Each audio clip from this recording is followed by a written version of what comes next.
Hello everybody, it's me, Q, and I'm saying hello to you. And today we are going to be talking about which Pokemon are the apex predators of their habitat.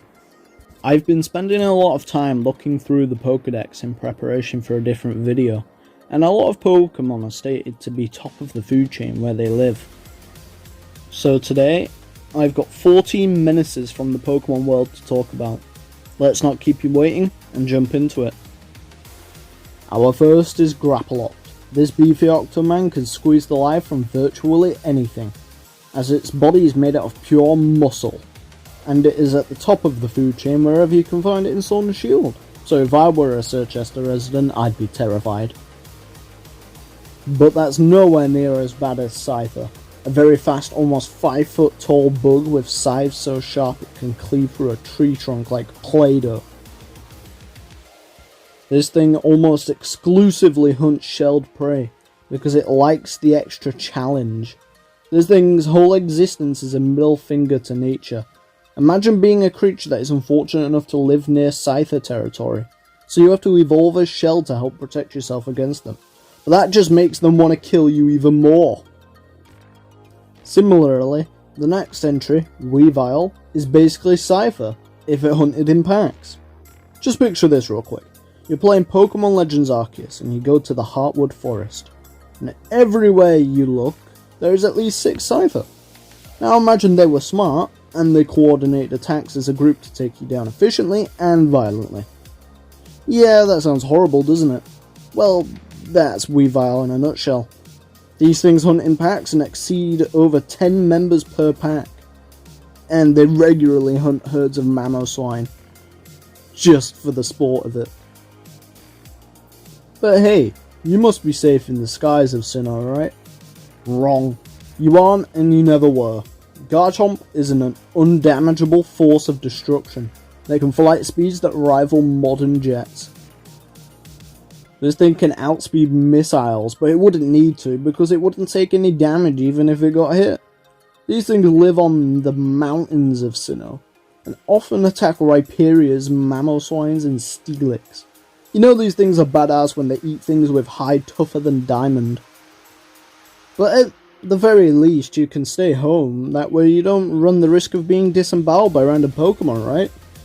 Well, you'd also be wrong, because our next entry will indiscriminately attack anything it likes.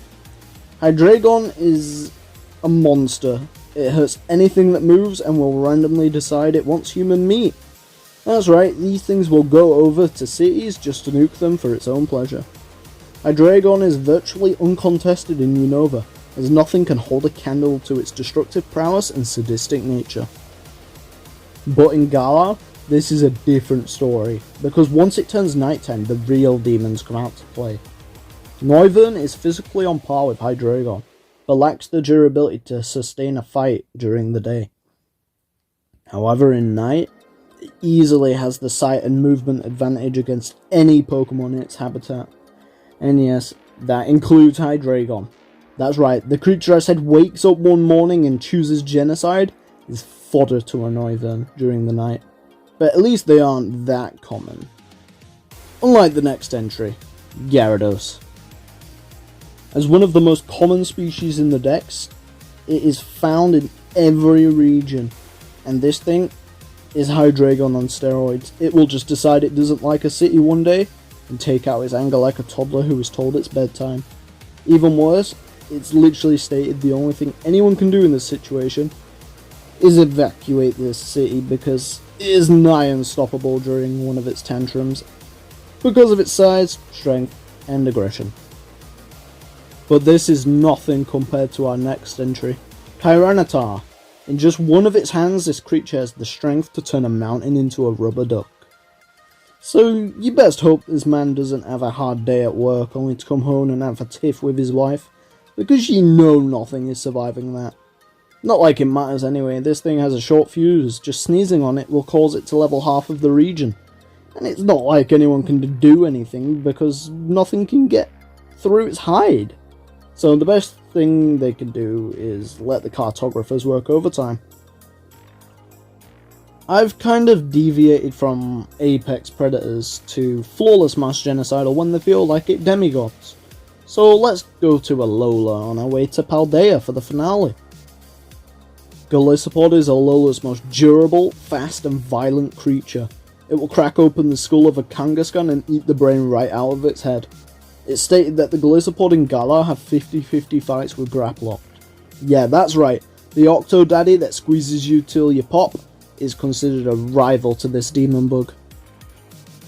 Not even the oceans of Alola are safe, because our next entry, Delmise, exists. This sentient piece of seaweed on an anchor searches for the largest creatures it can find. So like Wailord, Wailmer, Gyarados, and Lapras. You know, the big ticket stuff. It looks for those specifically so it can eat them for the most nutritious meal. It latches on and drains their life with no way to fight back. And honestly, that's terrifying, especially when you consider the fact that they are 12 feet tall. And now we finally made it to Paldea for the last 4. Paldea's deserts have some monsters lurking in them, like Donphan, Hippowdon, and Espathra, but none of them compared to Crocodile, a 5-foot tall speed demon that can tear steel apart with its bare teeth and swims through sand like water. This beast thrives in sandstorms, whereas every other creature is useless during one, and that's what Crocodile calls easy pickings. But there is one creature in Paldea and Unova's deserts that can escape even crocodiles, and that's Braviary. This humongous bird plucks Donphans from the ground and crushes them with its talons for a nice snack, but when it gets real hungry it finds a buddy to double team a crocodile with. This bird definitely spams the 2 letters that make any multiplayer gamer seethe: E and Z. But quite possibly Paldea's scariest creature lurks in the Tag Tree Thicket, Grimmsnarl. This thing wraps its body that is comprised mostly of muscle and thin but very strong hair, which gives it the strength to fight Machamps and win fairly easily. Yeah, Machamp, the Pokemon that can punch 1000 times in 2 seconds, with each punch having enough force to destroy a mountain. Yeah, that's this thing's prey. In Galar anyway. In Paldea, it's actually quite civil, and eats berries.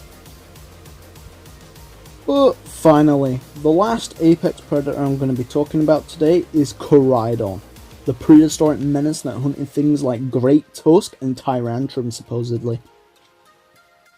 It has enough strength to make canyons with its punches, and it has the adaptability to be whatever it needs to be for any situation. A motorbike? Done. A boat? Easy. A plane? No problem. This man can hunt anything he wants to, wherever he wants to. And he's so powerful that by modern standards, he's considered legendary, but back in the past, he was simply just an apex predator that can bench press the Titanic. Let's just have a quick sec to talk about an honourable mention. Tinkaton. This pink gremlin takes great pleasure in upgrading its hammer. How does it do that exactly? I'm glad you asked. It hunts down steel-type Pokemon and turns them apart to add their body to its hammer. You thought it was going to be something innocent, weren't you? Come on, this is Pokemon. Everything's morbid when you don't expect it to be. That's right. This troll doll has a hammer, made out of corpses, and by far its favourite prey is Corviknight, to the point that they can't be taxis in Paldea because of how dangerous the Tinkaton are to them. The places where you do find Corviknight in Paldea are nowhere near where any of the Tinkaton line spawns, which means Tinkaton gave an entire species of Pokemon PTSD. Just look at this short clip. This thing is a menace to Corviknight.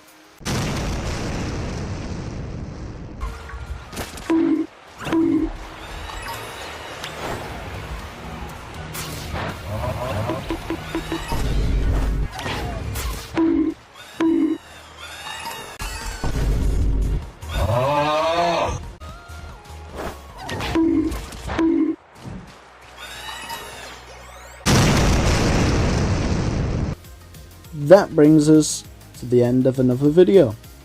So now's the part where I shamelessly ask you to like and sub and comment, because the algorithm is the apex predator of YouTube. That's all for today. So I'm Q, and now I'm saying goodbye to you. Have a nice day.